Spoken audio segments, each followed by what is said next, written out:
네, 10월 20일 수요일 복음이 이끄는 일상 시작하겠습니다.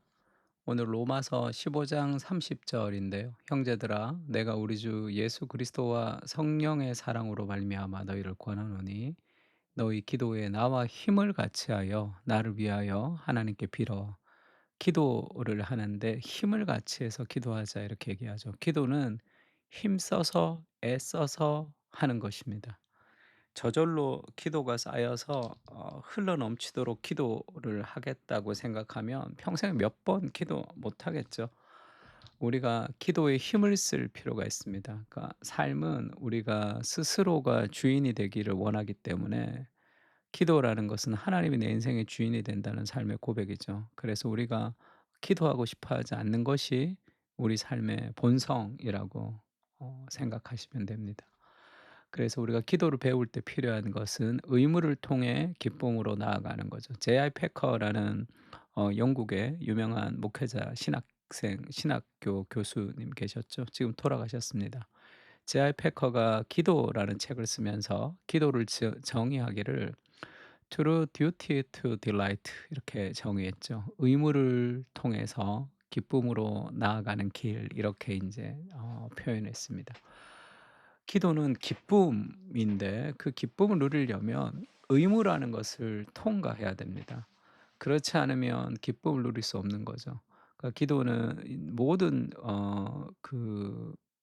우리가 살아가는 삶에서 우리가 느끼는 거, 우리가 자유라고 얘기하면 내가 원하는 것을 마음대로 하는 것이 자유지만 그것은 참된 자유가 아니죠. 참된 자유가 아닙니다. 열매 맺는 자유가 아니에요. 수영을 정말 물속에서 자유롭게 오래도록 수영을 하려면 물 먹고 물장구 치고 하는 그 과정을 꾸준히 해야 된다고. 저도 수영을 한 3년 정도 했죠. 3년 정도. 그때 인제 몸이 안 좋아서 3년 정도 수영을 했는데 인제 그 고급반에 가서 인제 수영을 계속 하는데도 뭐 왔다 갔다 하는 것이 오래 한 사람들 20 번도 왔다 갔다 하는데 왔다 갔다 한 3-4 번만 하면 인제 그렇게 힘들더라고요.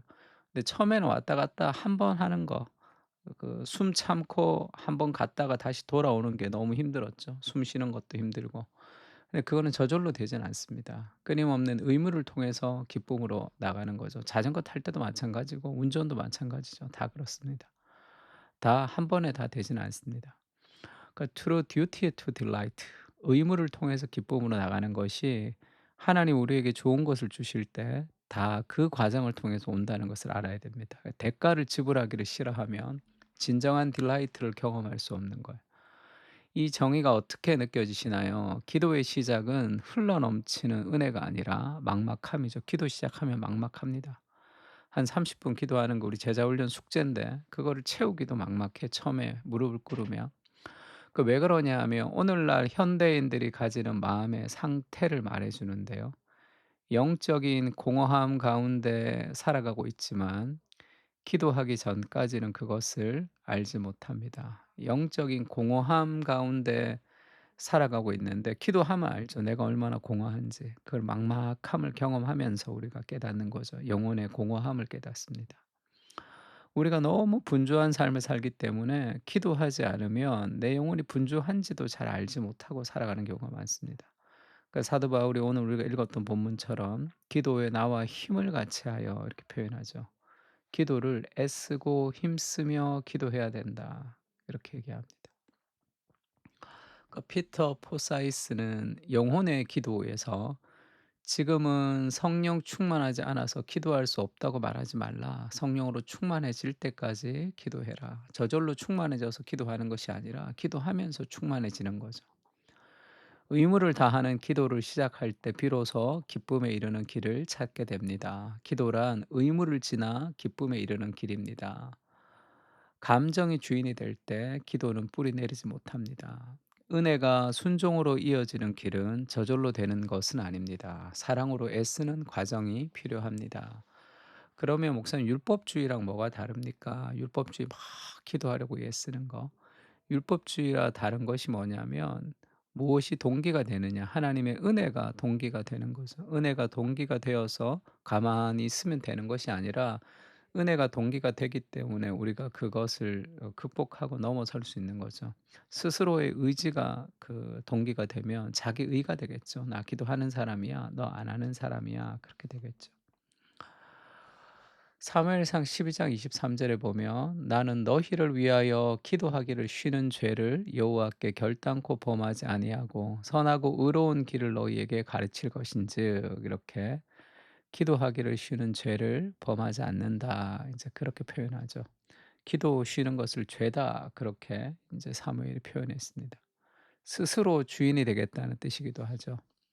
그래서 우리가 어떻게 의무를 통해서 기쁨을 이루어 갈 수 있는가? 그 예수님을 바라보면 좋은데요.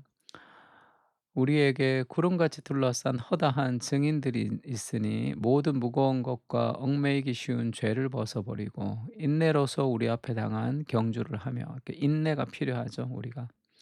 믿음의 주요 온전케 하신 이인 예수를 바라보자. 그 예수님이 어떤 삶을 살았냐면 그는 그 앞에 있는 기쁨, 우리를 구원하고 하나님의 뜻을 행하는 그 기쁨을 위해서 십자가를 참으셨죠. 우리가 그 은혜가 있다면 은혜는 우리를 기도의 자리로 나아가게 합니다. 그러니까 내가 내 삶의 주인이 될 때 내가 하고 싶냐 하고 싶지 않냐가 중요하지 누군가를 사랑하면 자기를 희생하기를 기뻐하잖아요. 그리고 내 안에 그 누군가를 사랑하는 것을 통해서 주는 삶의 소원이 있다면 그 소원이 인간적인 노력으로는 이루어질 수 없는 하나님의 소원들은 좀 큰 비전들입니다. 그래서 그것을 위해서 기도하는 과정이 필요하겠죠, 당연히. 자기 스스로를 위해서 살아갈 때는 기도하지 않아도 됩니다. 그러나 하나님과 하나님의 나라를 품을 때는 기도할 수밖에 없겠죠. 그 앞에 있는 기쁨을 위해서 십자가를 참으사 부끄러움을 개의치 아니하셨던 그 그리스도같이 우리도 하나님의 은혜를 기억하면서 우리 삶의 여러 가지 수많은 실패와 좌절 속에서 낙심하는 그런 낙심삼일의 결단이 아니라 하나님의 은혜가 우리를 의무를 통해 기쁨으로 나아갈 수 있게 해 주십시오. 그렇게 우리를 인도했으면 좋겠습니다. 편안한 인생을 살고 싶은 것이 아니라 영광스러운 인생을 살아야 되죠. 기도입니다. 기도를 통해 하나님이 우리 가운데 함께 하시고 기도를 통해 하나님이 우리 공동체를 회복시키실 때 그때 우리가 그 하나님의 나라를 살아갈 수 있는 거죠. 그런 은혜가 우리에게 있었으면 좋겠습니다. 같이 한번 기도하겠습니다.